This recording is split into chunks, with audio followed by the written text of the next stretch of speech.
Assalamualaikum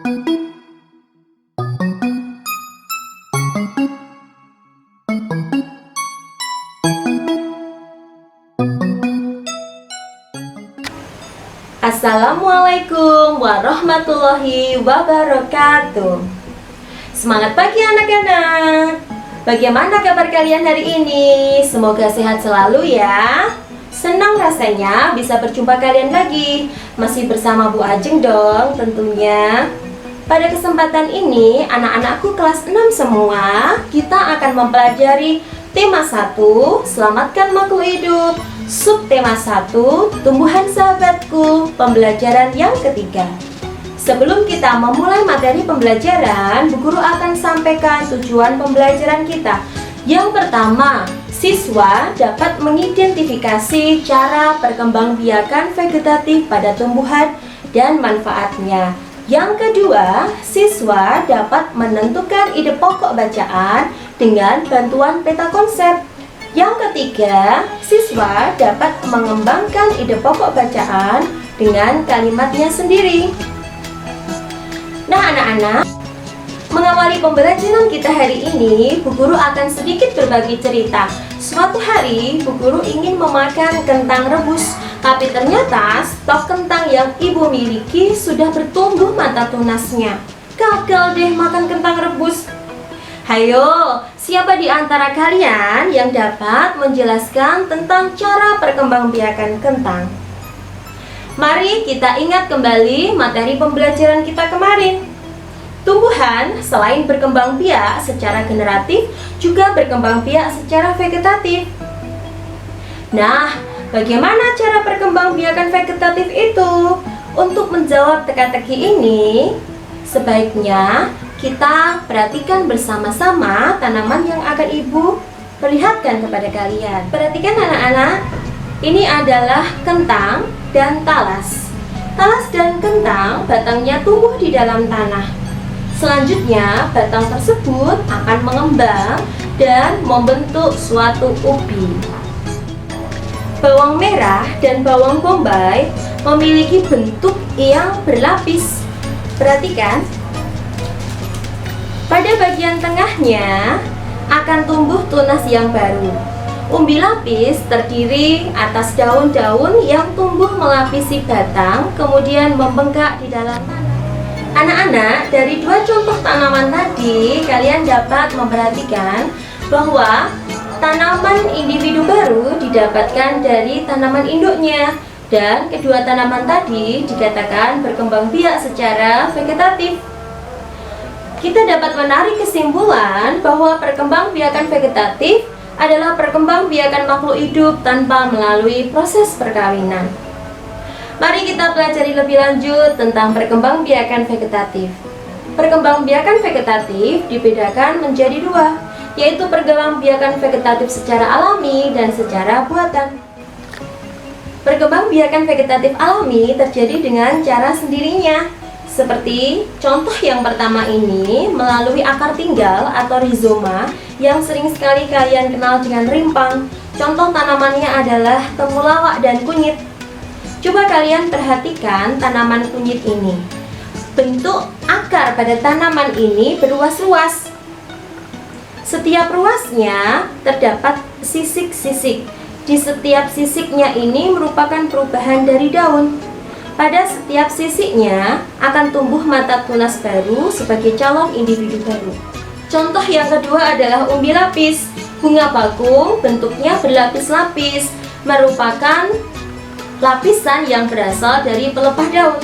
Contoh yang ketiga adalah umbi batang, seperti kentang dan bengkoang. Batangnya yang tumbuh di dalam tanah itu dapat mengembang sebagai umbi baru.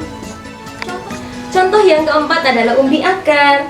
Lobak dan ketela pohon atau yang lebih kalian kenal dengan singkong merupakan contoh dari umbi akar. Perhatikan, akar pada tanaman ketela pohon berubah fungsi menjadi umbi sebagai tempat cadangan makanan.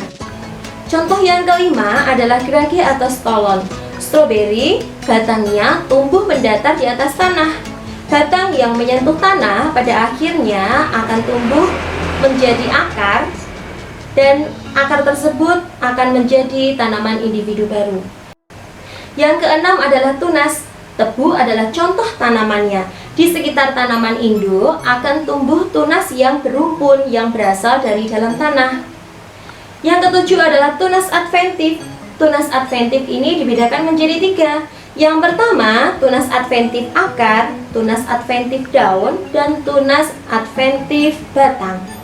Tunas adventif ini adalah tunas yang tumbuh tidak pada semestinya. Contoh tanamannya adalah sukun. Tanaman sukun pada akarnya akan tumbuh tunas yang akhirnya menjadi tanaman individu baru. Yang kedelapan adalah spora. Suplir adalah salah satu contoh tanamannya. Suplir memiliki spora pada bagian tepi daunnya. Di dalam spora terdapat biji dengan ukuran yang sangat kecil. Setiap tanaman mempunyai cara yang unik untuk mempertahankan jenisnya. Sudah menjadi kewajiban kita untuk ikut melestarikan tanaman tersebut sebagai ucapan rasa syukur kita kepada Tuhan. Salah satu caranya yaitu dengan cara membantu tanaman tersebut berkembang biak secara vegetatif buatan. Perkembangbiakan vegetatif dapat dilakukan melalui beberapa cara. Cara yang pertama adalah mencangkok. Mencangkok adalah menumbuhkan akar pada bagian batang tanaman yang sudah disayat.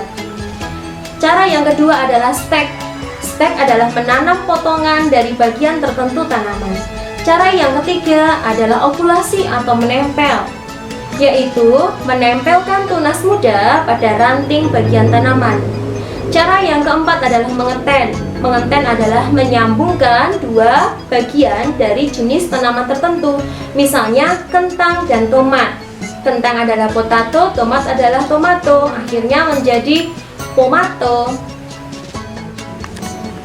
Demikianlah anak-anak cara perkembangbiakan tumbuhan secara vegetatif. Sekarang anak-anak bisa memperhatikan lingkungan sekitar rumah kalian. Carilah beberapa tumbuhan yang berkembang biak secara vegetatif, baik alami maupun secara buatan. Carilah informasi terhadap tanaman yang kalian amati. Kemudian, catatlah informasi tersebut pada tabel yang sudah Ibu sediakan dalam LK kalian.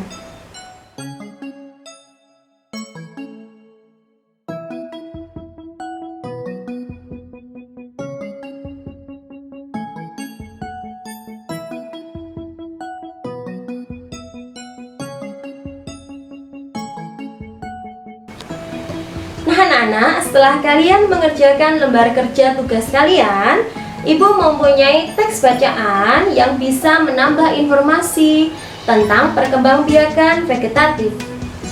Coba perhatikan, kalian bisa membaca dan mengamatinya.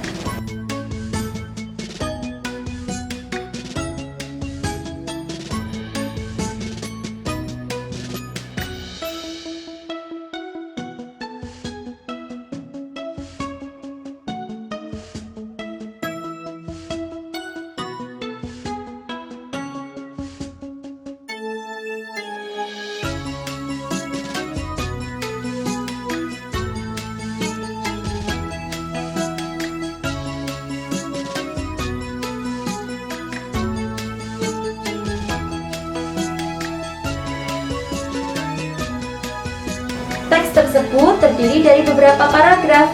Setiap paragraf pastinya mempunyai ide pokok. Untuk mempermudah kalian dalam menemukan ide pokok setiap paragraf, kalian bisa membuatnya dalam sebuah peta konsep.